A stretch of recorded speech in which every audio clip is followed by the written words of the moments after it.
25, but then I realized he doesn't play in America server, so right. he plays in America server, he just starts from rank 25. I was like, oh, that took me off guard. That was definitely funny. Can't you just log in for the Asia Pacific service from here so we Just get to record a the better shot? Like, he's not ranked chat. Come on. All right, well, we are getting into game number 4 here. Empanizado playing the Priest once again, the last deck he needs to win with. Well, Coco Sasa is playing that aggro deck buff Paladin, we'll call it. I know Sodal always gets mad when I refer to a Keleseth deck as hand buff. Yeah, this was something that happened a lot where Kibler saw Wuya. At the time, no one really knew too much about Wuya. We only read his name a couple times. And Kibler's like, I like Wuya's deck list so much. He's playing hand buff Paladin. Kibler's played a ton of hand buff Paladin on his own first stream. And we looked and we said, Kibler, there's nothing that buffs the hand at all. In fact, the only thing it buffs is your deck. Yeah. Details. Look at that stat though. 1 and 5 with Priest so far this weekend. We've talked a lot about how Priest is one of the powerhouse decks in this tournament, but Empanizado has been struggling with it so far. Yeah, and I guess it makes me feel a little better about my prediction that Priest might not do well, but I think he's the only person really struggling. Priest has been doing very well today. And for the most part, it's also kind of because are Priest really ready for this matchup here? You know, we're talking about how Priest love to draw. It's a combo deck. It's going to draw a lot, and so will Divine Favor. Look at this, a 4-attack Divine Shield minion here. Yeah, that's also problematic to deal with, too. Picks with a Mind Blast, that's not what you're looking for. He can perhaps Shadow Visions, try and find a Smite, a Silence. Potentially a Silence effect. It's probably the best. He's not willing to trade the Divine Shield off, and Blessing of Kings is real. I am really confused by that choice. Not trading into the Divine Shield. So now, if he does choose to Shadow Visions, he's far fewer tools he can potentially use to clear this off. A lot just happened here within the first 10 seconds of the turn when there was a lot of other avenues that could be explored. But I think in the end, this is the right play for Coco Sasa, considering that the 4 attack seems to be the big sticking point and doesn't need to excessively buff the Righteous Protector. And he's picked up even more card draw, which is actually not really what you want to see right now. He wants to actually follow up on the card draw to dump even more. I guess he could technically dump by playing small-time recruits and like filling it with 1-drops, but that's not really what he wants to see right now. I must consider it. Yeah, I mean, that Holy Smite, if he had traded into the Divine Shield last turn with his Loot Hoarder, could clear this minion. Yeah, you're absolutely right.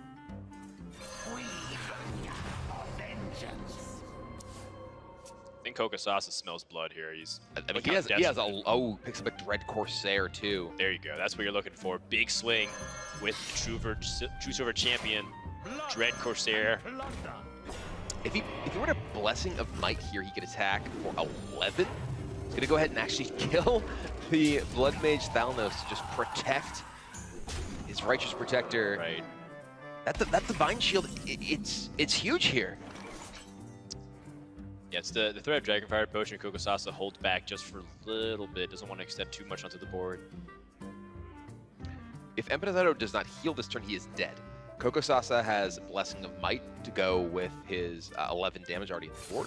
He's going to go ahead and pain and heal, so he does take some off the board. There's even Leroy still, though, so there's 10. Yeah, is it 13, 7. Yeah, it would have been lethal without that potion of Greater Healing Potion. Just straight up healed.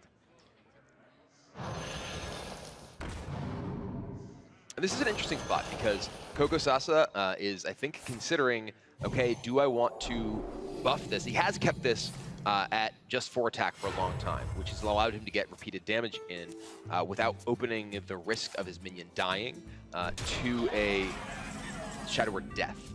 Shadow Reaper Anduin now not quite fast enough. What is this? Shadow Reaper Anduin to kill a 1-drop? Is this a Mana Worm? This Divine Shield. He has Potion of Madness now. If he had attacked Loot Hoarder into this earlier, this has done so much damage to him. You can redeem yourself with Potion of Madness and Lyre to get a Holy Smite. How about that? I'm on board. Look, you're really desperate and you're staring down 13 damage. I don't know if it's good enough to just remove and heal here, but maybe he feels like it is. Your opponent just drew 3 more cards off this Divine Favor and can continue to go wide. So if you use things like Shadow Word Horror, you're gaining 2 health and you're losing one of the most powerful removals in this matchup. Empanizado is at 19 life. There's 13 in play. He can't remove the 7 right now, unless he gets a miracle Lyra steal. And then there's Leroy plus double veteran that can come down next turn, 8 more burst.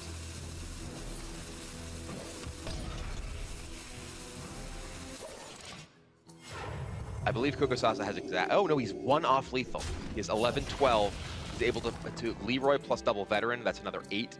He's 1 damage. Oh, the abusive sergeant, that's the one more he needs. So 6 from the Leroy, 3 from the hand, so that's 9, plus 1 from, that's 10, 21. From 7 plus 4, that is exact lethal for exact mana. And Kokosasa, you can see him mousing over his cards, counting and recounting. He nods. Checking and checking again. Yeah, and probably will stack everything on the Leroy. As he mentioned, he likes doing big damage and shaking the board. So that's going to tie up the series 2 games apiece. And we mentioned at the very beginning that Priest on paper looked like it might struggle in this series. And if Empanizado drops 1 more game, that means Priest lost every single game this series outside the mirror. And I do think that from both sides now, in the Priest matchups we have seen, there's been some shaky decision making. I think that game, Empanizado, he let that Righteous Protector do so much damage to him. He left himself without a solution to it, even to be able to dig through his deck for one by not trading in that Loot Hoarder early into the Divine Shield. And it really cost him. That minion never died and dealt so much damage. Well said. And I can't really describe it any other way. Empanizado took way too much damage from a 1-mana minion, and sleeping a little bit on how much damage that actually piles up. But that Righteous Protector lived basically until the end. It actually was there to see the final blow from turn 1 all the way to turn 7, where it got +3 in the beginning of the game. It attacked every turn possible. Yeah. Unbelievable. I mean, I really think that we saw both players in their Priest matchups where they lost. Empanizado against the Paladin and Kokosasa against the Rogue, really feel like they just didn't manage their early turns well against aggressive decks, didn't remove enough of the opposing threat when they had the opportunity, and maybe just played a little bit too fast. Empanizado actually even just played Priest of Feast Go. He didn't even really spend a ton of time on that turn, and that seemed like a very difficult turn to me. All right, well, when it's all been said and done, I want to remind people that today alone, we've had 4 reverse sweeps, meaning that a player's got up 2-0, and the other person just 3-0s them right back to take the series and cornered 1 final deck. This would be the 4th, excuse me. And that would make 5 overall in the tournament. So that is an astounding statistic to see how many players have actually been avoiding certain decks or targeting certain decks. Will it happen one more time? Let's go into Rogue versus Priest, a matchup that's been critical for a lot of the series today and through that tournament. And Kokosasa, too, is playing a version of the Rogue deck that does not include Prince Keliseth. And he has a very weak draw. No turn 1 play. He has a Galaka Crawler for 2. Doesn't really have a ton. Look what he drew. Eviscerate and Galaka Crawler. What is that supposed to be replacing? It's the Prince Keliseth. You can argue, well, you know, you never know if you put one or the other. In this case, he drew both of the cards he replaced. Well, there's 2 Eviscerates. The other one could have been the Keliseth. In the sense that it's like this slot's been dominated where normally you'd play Keliseth, you'd emphasize Shadow Step because he took one of them out of his deck too, and that's where you get those huge power spike. Instead, he has to play a little bit more honest, or a lot more honest in this case. Well, and the Swashbuckler was a risky draw here too, because he saw that Empanizado kept 2 cards. So trying to pressure with Pirates, and the very few Pirates in his deck, he's not a very Pirate-focused version of the deck, can be dangerous. I'm a little confused by his decision here to just use his hero power when he had a Galaka Crawler to play. This is a matchup where it's very important that the Rogue gets pressure on early. And by just hero powering here, he doesn't have a body on the board to get that going early on. I think he just wants to play a longer game right now because he realizes that there's a very good chance if he played for tempo, he'd just be hero powering in the mid stages of the game. So perhaps he just wants to fill out his curve. But then you also could justify attacking, so that way if you have to Galaka call the Redagger, good pickup by the way. SI is one of the best cards that you can get in this matchup as the Priest. It can really help grab that tempo back. There's the other Eviscerate. One of those is a Keliseth. One of those is a Keliseth, one of those is the other Shadow Step. And one of them is the other Cold Blood, which is interesting, because those seem to be the notable cuts. On top of the usual elemental package, but you usually trade those for other stuff that, you know, like Prince Valinor and a couple of other things. And this is, you know, a pretty solid turn for Coco Sasa. He can clear off the entire board for Empanizado, but he will get the bad news that there is a SI agent, at least on the other side of the board. But Empanizado did just play a little bit for tempo here. He played his Galaka Crawler here, which means he doesn't have a Wait, I want to explain what we just saw. Or do you want to, Kibler? You go ahead. Go ahead. All right, so first of all, Empanizado stole a card from the Rogue class and said, I will take something that's in your deck that I know guaranteed. It's SI7 agent. Then Coco Sasa says, I'm going to steal something from your class. And I stole a Mind Vision, which steals a card, or copies a card rather, from my opponent's hand, which happens to land on the one Rogue card. So he has full information on what's in his opponent's deck. Not to mention, SI7 agent is a card that synergizes with all the priests anyways. Well, yes, all of that did just happen. Yes. And I think what's going to happen this turn is that Shadow Red Horror. It's really important to get rid of Shaku before your opponent gets more Mind Visions and fills his hand with SI agents. If Swashbuckler said put an SI7 agent into your hand, that'd be a pretty good card. Just want to I point would that play all of them. I just keep playing it. What a ridiculous outcome. The prodigal son returned. Empanizado here, he has a lot of the sort of situational kind of clunky cards in his hand. He has Mind Blast, just the finisher. He has Silence, which obviously is great if there were an Edwin Van Cleef to the side of the board, but general just utility minions, not quite as strong. Yeah, one thing that's nice though is it doesn't look like Coco Sasa plays the Shadow Visions. This is interesting. He'd love to find board clear that he could play next turn. The best card for him probably to find here would have been Dragonfire Potion to give him the ability to clear going into his opponent's Bone Mare turn. And Coco Sasa's build is a little bit more high-end in terms of just big, beefy minions that stay on the board. A lot of the other versions of the deck have Leroy to go with the double Shadow Step. He is, however, playing double Blaze Caller, which means that he has a lot of just 7-drop minions, 2 Blaze Caller, 2 Bone Mare. So all the more reason Empanizado wants to get the board clear going into those turns, so there's not even more to deal with. Very interesting. You know, Spirit Lash is a card that softens up the minions for Holy Nova to potentially wipe. That might pay off because, you know, Shadow Word Pain was a direct removal on one of those minions. And this plays directly into it. Empanizado foresaw a turn 6 wipe here. Or maybe he didn't need it at all. But either way, he hedged and just made sure to account for all possibilities. Well, he would need to use the Dragonfire Potion here because the Holy Nova doesn't quite clear off the 3 health minions. Well, he has there is the a Spirit Lash. True. He picked up the Shadow Vision instead of the Pain. There is the Spirit Lash. You have to use his coin to commit Spirit Lash, coin, Holy Nova. Yes, that's true. But he's not saving the coin for aim. Right, it's true. Which is the only thing you'd probably want to save the coin at this point for, because usually the value of coin as the game goes on is a Valen Burst. Right. And he's not anywhere close to that either. And it's important to note that the Blaze Caller comes at the top, so there is that 5 burst. There is a Shadow Word Death. Ooh, Kazakis picked up for Empanizado. This is big for our Mexican player. Kazakis gives Empanizado a lot of flexible options. What is he going to choose? Goes with a 5.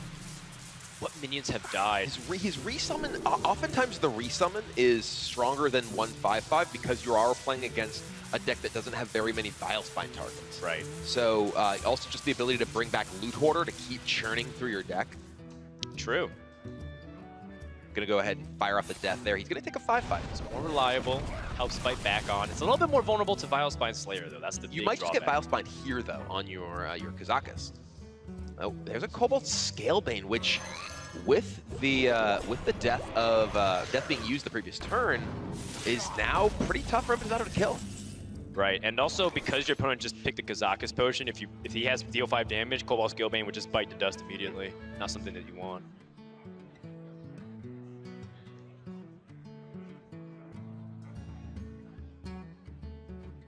Ooh, is this worth Dragonfire Potion? Doesn't feel like it's enough at all, but you know that the threat of Bone Mare is also a huge thing too. Yeah, playing against the Bone Mare deck, every board at this point in the game is pretty terrifying.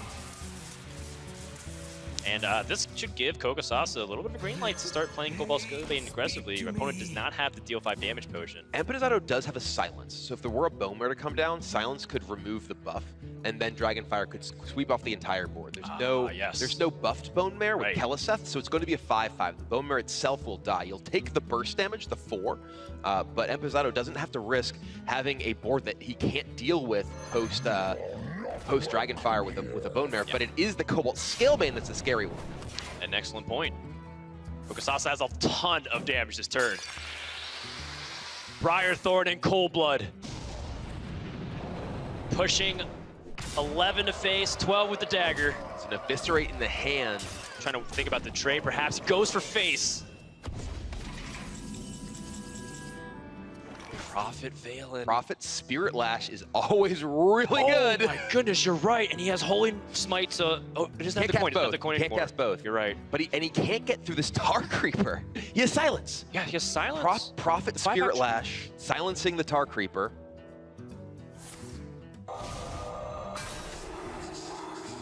He gets the extra card. Does he need to even Prophet Spirit Lash here? He can actually, I think he will. It's just so much life. He's in such a precarious position. This is basically Reno Jackson right here. Yeah, that's 12 and then double. Yeah, it is Reno Jackson. Okay. It is. Every time this happens, you just go to 30. They did the math. And he also draws a card. Just want to point that out, by the way. And clears off the Scalebane thanks to Silence and the Taunt. Massive Plus heal. 21. Still a Valen on the board.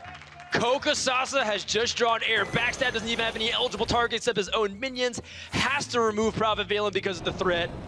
And this is the all-in, and what a pitiful board it is for the rogue player. He just attacked him down to 26 and only has 5 power left on the board. Empanizado is a few turns away from locking this up. If not locking it up this turn, he has Priest the Feast, SI7 Agent, and those minions are good enough to dominate the board right now. Run up to 30 last turn. Might as well do it this turn, too. This guy's toast. If he wants to smite, if he wants to Shadow Pain, he can clear these off. I mean, the last thing that he's worried about is the big bad Bone Mare. And even if that comes down, he's got Dragonfire Potion waiting in the looms. I don't see a way out here. Kokosasa has to draw something big. Scalebane's pretty big, but not big enough. There's just too many bodies on the board for Empanizado. He has gotten control of this board.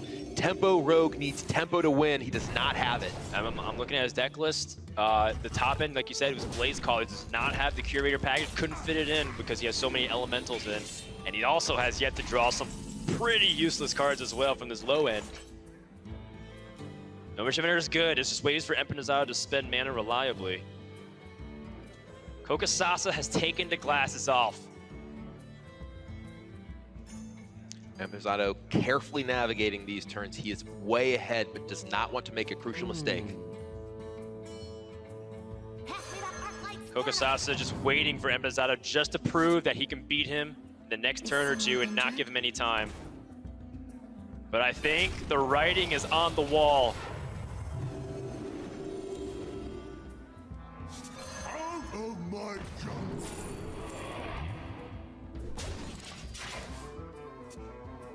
Perhaps a miracle? Could be Obsidian Statue. I can't even think of a single card. Ooh, Cabal Current. Hold on. Shadow Flame? He has a 5. Wait, hold on, that's a board clear. He can actually clear off a board. Are you serious? I mean, yeah, we're serious. Wait. That just happened. No. We were like writing Kokosasa's eulogy drama here. and tension.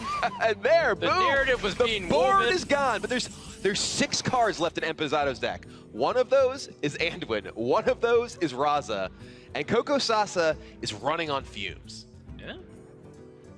Although, if you really think about it, Empanizado doesn't have that many cards left. So if Anduin is card number 30 and Raza is card number 29, we might have some stamina issues here. It's possible. It is possible. If Kokosasa does something big here, that is not big. That's pretty small. I apologize, Tortel and Shellraiser. I kind of said that you don't really do anything. You do plenty. Brick wall. That 2-6 is it might as well be a 10-10 at this point. Well, it can't. Well, no, it would actually be a lot better. It might as well have infinite health at this point.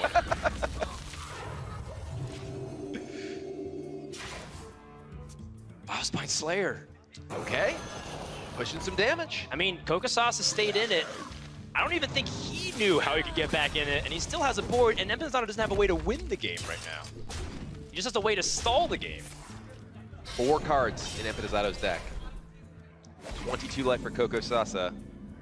That's a card that draws a card.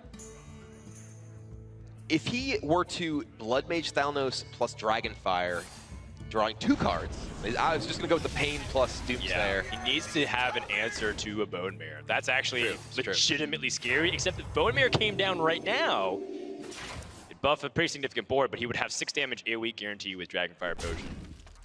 Kokosasa will have to wait a turn. Empinizado still has no signs of any of the legendary cards he's looking for right now to close the game.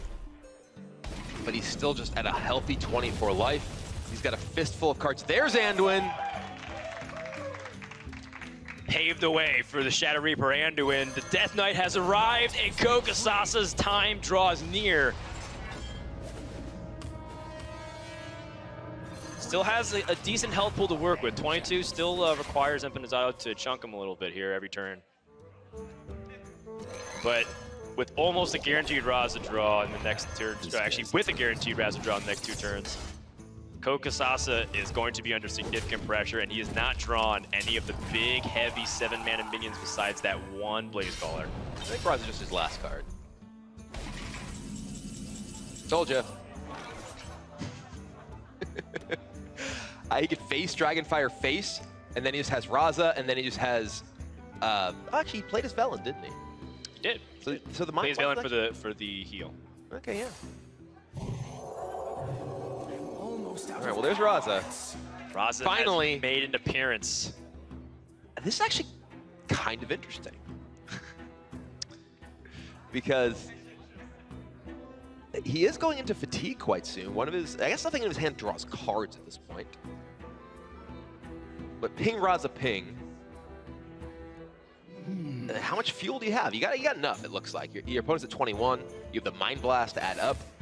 Yeah, and the kind of funny thing is you buffed your opponent's board, so, you know, Dragonfire Potion actually doesn't clear the Bone Mare, but he's still going to put a lot of damage in here and set up for as much damage as he can. He's still got 4 cards. I think he's going to be okay with a Greater Healing Potion.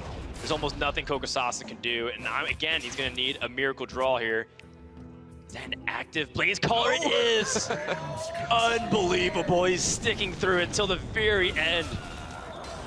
If you're gonna defeat me, you're gonna have to drag me out of this chair, Empinizado. Well played. Yeah, Kokosasa, he is putting up as much a fight as he can, but Empinizado, he has damage after damage. Lyra comes into the hand, and we're gonna see sparks fly. We're gonna see sparks fly, but not before a full board clear, because even Bone Mare. Actually, does he want? Does he have possible Leaf Layer with like Lyra, Pint-sized Potion? So 2, 4. If the spell is not playable, then it's not Leaf. We can Pint-size into Potion. He gets 6 off those. If he gets a playable spell that does anything. It just needs a playable spell guarantee. Yeah, a playable spell is lethal here. Anything that costs 3 or less? Yes. Empinizado looking for a spell. That's 5. That's not enough. Potion of Madness? There it is. That'll be Interfire. enough. You can kill him with the Interfire style. History has been made. Empinizado is going to the quarterfinals. And that game looked all but over. Kokosasa clawed back with that Shadow Flame off the Courier, off the Swashbuckler, but Empinizado would not be denied. The quarterfinal berth is his.